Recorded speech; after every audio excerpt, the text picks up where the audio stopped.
Last month over spring break, our class traveled aboard the Royal Caribbean Allure of the Seas. While this was a fun and exciting experience, there were a few glitches or problems during our travels. As quality assurance and sales are an important part of cruising experience, each cruise line does things differently.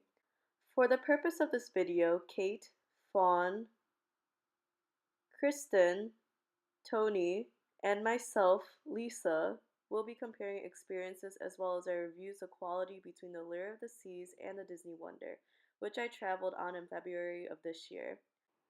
Kristen and I will be comparing the dining experience on both the Allure and the Wonder. The Allure of the Seas has 24 different food outlets. 11 of these are specialty dining restaurants, including the Izumi Japanese Steakhouse, Johnny Rockets, and Starbucks. These dining locations bring in extra revenue for Royal Caribbean, as guests must pay an additional dining fee not included in the price they paid to book their cruise. There are 3 restaurants on board the ship for the Disney Wonder. Each night, the guests are assigned between the 3 different restaurants on board, which was Animator's Palette, Tiana's Place, and Triton's. On your room key card, it tells you what time your dinner starts, table number, and where you will be eating during this trip. The first 2 nights, everyone had the same restaurant because the second night was Pirate Night, so the theming for all 3 restaurants changed into pirate-themed dining, entertainment, drinks, and food. Then it all started its next rotation on the third night. Animator's Palette is offered on all 4 Disney cruise ships. When you walk into the dining room, all the pictures on the wall are black and white sketches. The animator is slowly drawing out the sketches of each Disney character.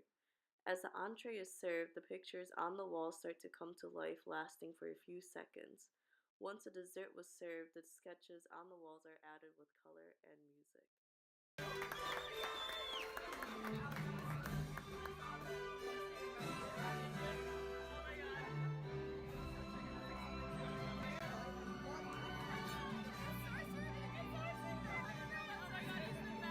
Tiana's Place is a New Orleans themed restaurant with live jazz music performing on stage.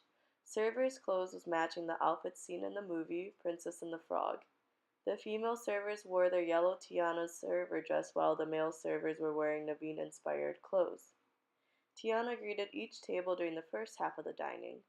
Once the guests received their desserts, Louis made a surprise visit to join the Mardi Gras parade.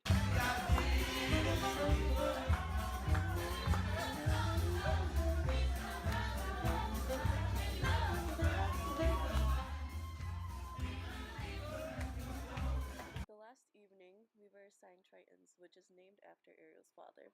The restaurant was under the sea themed with seafood offerings. This dining location is also offered for breakfast and lunch. It is not a specialty dining, so guests are able to sit down and eat when they are open. Another difference in dining between these two ships is that the Allure does charge for some room service meals, while room service is completely free to guests on board the Disney Wonder. There is one specialty restaurant which is called Palo. Guests are able to make a reservation in advance. If the reservation is full, guests are able to put their names on the waitlist once they are on board. It is a one-time fee of $30 for brunch or dinner. It is an Italian-themed restaurant along with live music offered. There is a dress code that guests will need to follow if they have a reservation for Apollo, and it is for adults only 18 and over. I interviewed a friend that experienced Palo on the ship. She said Palo had a different feel than the other restaurants, mainly because it is targeted toward an older demographic.